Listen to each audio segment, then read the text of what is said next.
Welcome to Come On Out with David Leddick. This is my new show. I'm going to do this every Friday for a while to encourage people who perhaps are not out or as out as they should be to come on out. I'm going to interview a different person every Friday and you will hear their story. We have no idea how this is going to shape up, but it should be fun, it should be interesting.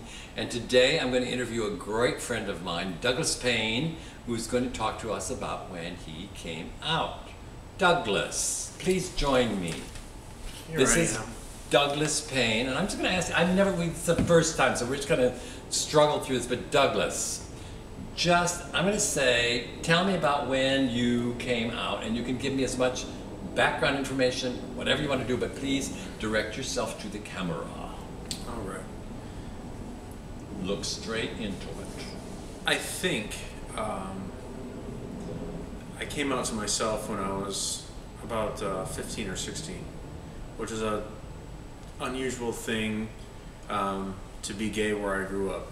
I think there was two other gay people, but I didn't learn about this until I was much older. I grew up in a very, very small town, like 3,000 people, and I kept it under my hat as best I could until I was about sophomore in college. And I remember the first time I discovered that there were gay bars, and my friend told me we had to drive, and where I lived in Pennsylvania, I had to drive a good 2-hour drive to get to a gay bar. It was in a town called Ithaca, New York, and it was a really cool place, very fun, very vibrant, lots of lights, lots of happiness. But wait a minute, you went with a friend? Yes. And how was the friend gay? Yes, I met him in college. So it was in your dormitory? How did you meet this gay friend? He was a math major and I was a math major, so. Okay, can we say you had no homosexual experience before this? Oh heavens, no. All right, okay, so you had a friend, and how did you come out to him? How did the two of you know that you both were gay? We were sleeping with the same guy. You were sleeping with the same guy when you didn't you come out before then? Well, come out is a little bit different than having sexual experiences, I believe. All right. Coming out to me means... Would you like to tell us about how you happen to be both sleeping with the same guy, and who's the guy? His name is John. I haven't talked to him in 20 years. But, you know, I met him at the swimming pool through another guy when I used to swim in the university. And we just happened to all be together one night, and it was an interesting little scenario. I'm not going to say whether we had sex or not. But, and that's how I met him. And I was so sheltered where I grew up, and I was so cut off from the outside world that I didn't know that there were gay organizations. I didn't know there were gay magazines. I didn't know there were gay clubs that were specifically gay. I had no idea. I mean, it's rather embarrassing to admit, but at the age of 20, I was still learning this. I had just learned this stuff. Okay, so now you and your friend got in a car and went to, or were you in Ithaca? No, we drove to Ithaca. You drove to Ithaca to go to a gay bar. That's correct. Okay, and quickly. We only have a few more minutes, Douglas. You've got to spill the beans. Fine.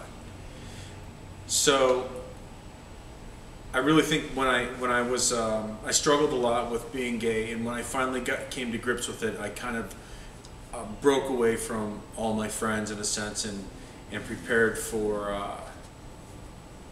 my gay life. And I remember I had already graduated from college before I told my mom and dad. I think that they already knew, you know. I asked my mom if she knew I was gay and when she knew I was gay, and she said she realized I was gay when I was in high school and I was 18, and she looked up and saw me sitting with all the girls in the front row, and all the guys were in the back, so she realized then. And my father found out, obviously, when I told them, and I was 22 at the time. And so would you consider that your sort of official coming out is when you told your parents? That's correct. Otherwise, who else really matters? Mm-hmm. But you were then, and you kind of thought, okay, I can handle being, and my identity as being a gay person. It took a lot longer than that. I mean, it took me a while to get comfortable. One of my first gay friends, after I'd come out and moved to Ithaca, was a drag queen, and I remember feeling very uncomfortable being on the street with him, even when he wasn't in drag, because he was so effeminate. I just felt so uncomfortable. But after several years of living in Ithaca and hanging out with more and more gay people, I learned to accept myself better and that internalized homophobia started to dissipate. Good. And would you say, because now you live in Miami, you've always, there's never been any back and forth of am I gay, am I not gay, has there? Heavens no. And before that, where did you come here from? Where? From Ithaca? From Ithaca. I moved here from Ithaca. I had been vacationing here while traveling to South America with my partner at the time when I was at Cornell University. And I fell in love with Miami Beach, and I knew I wanted to move here, so I went home and packed my stuff and moved down here. So, okay, so in Douglas Payne's case, really coming out for him was when he got up enough nerve and told his parents, is that right? That's correct. Yeah, and after that you were fine.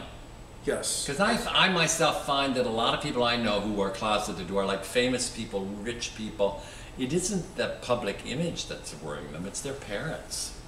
Telling their parents, they just can't tell their parents. It's a big deal. Yeah. Yeah. And your parents were good about it?